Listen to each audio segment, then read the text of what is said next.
नमस्कार, TNP news में स्वागत है आपका। मैं हूं आपके साथ सुहानी मलिक।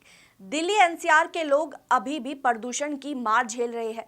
केंद्रीय प्रदूषण नियंत्रण बोर्ड यानी कि सीबीसीपी के अनुसार दिल्ली में वायु की जो गुणवत्ता है यानी कि एक्यूआई गंभीर श्रेणी में बनी हुई है। राजधानी दिल्ली में वायु प्रदूषण के खतरनाक स्तर को देखते हुए 10 नवंबर तक प्राइमरी स्कूलों को बंद करने का सरकार ने फैसला लिया है। इस दौरान ग्रेड 6 से लेकर 12th के स्कूलों को ऑनलाइन कक्षाओं में शिफ्ट होने का विकल्प दिया गया है। वहीं दिल्ली के पर्यावरण मंत्री गोपाल राय ने दिल्ली के प्रदूषण के लिए हरियाणा और उत्तर प्रदेश को जिम्मेदार ठहराया है। गोपाल राय ने कहा कि केंद्र सरकार के आंकड़े बताते हैं कि पंजाब में पराली पिछले साल में कम जलाई गई। पंजाब के पराली के धुएं का दिल्ली पर उतना असर नहीं है जितना हरियाणा और उत्तर प्रदेश का है। बयान सुनिए। क्या है कि जो पूरा अपना निकम्मा पर है ना भाजपा का, दिल्ली के चारों तरफ भाजपा की सरकार है। आज मौसम विभाग क्या कर रहा है, केंद्र सरकार का आज मौसम विभाग का प्रेडिक्शन को आप पढ़िए। वो कह रहा है कि हवा की स्पीड काफी कम है।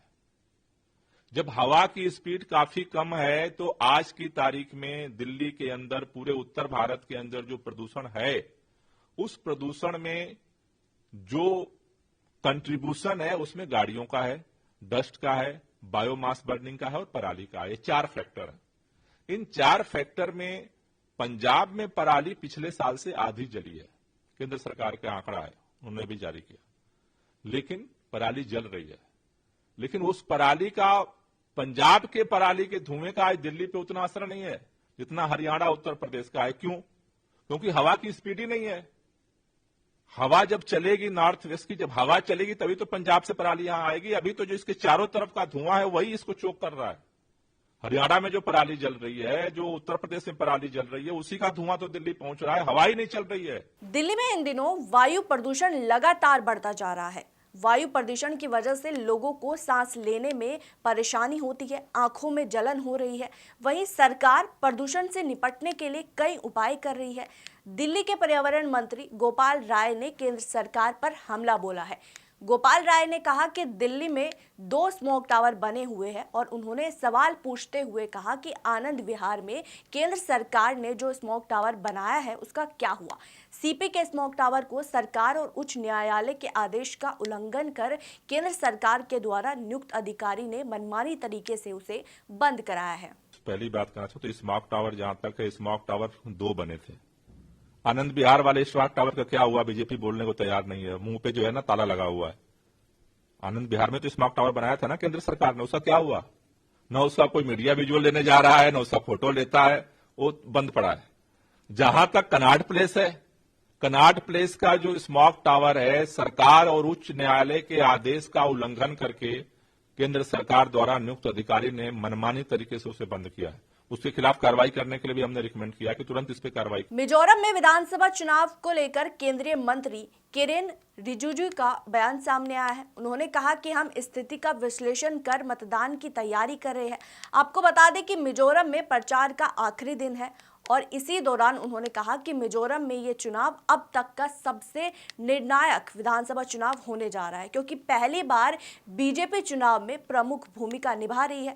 लोगों को बीजेपी पर भरोसा होने लगा है। उन्होंने कहा कि प्रधानमंत्री मोदी के नेतृत्व में मिजोरम के लोगों को प्रेरित किया है।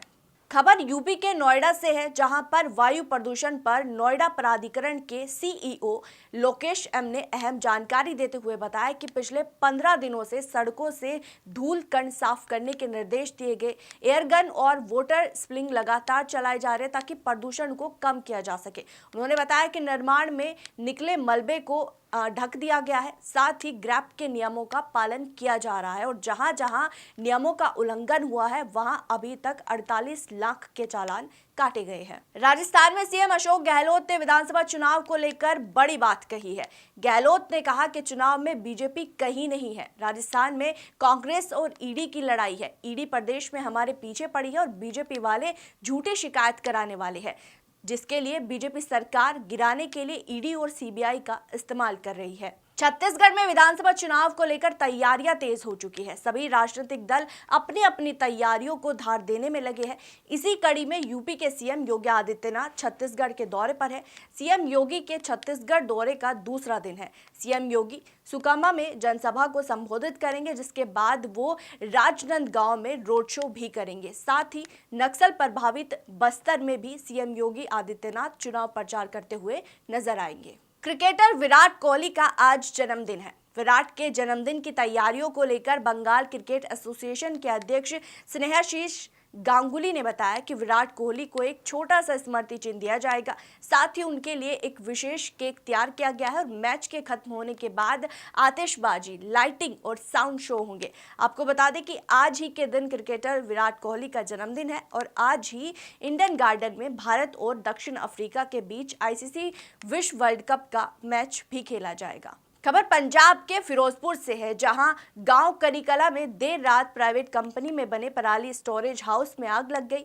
आग इतनी भीषण थी कि चंद मिनटों में ही आसपास के इलाकों में फैल गई, जिसके बाद स्थानीय लोगों की सूचना पर दमकल विभाग की टीम मौके पर पहुंची और कड़ी मशक्कत के बाद आग पर काबू पाया गया। तो फिलहाल मेरे साथ इस बुलेटिन में इतना ही। देश और दुनिया की बाकी तमाम खबरें जानने के लिए बने रहे टीएनपी न्यूज के साथ। नमस्कार।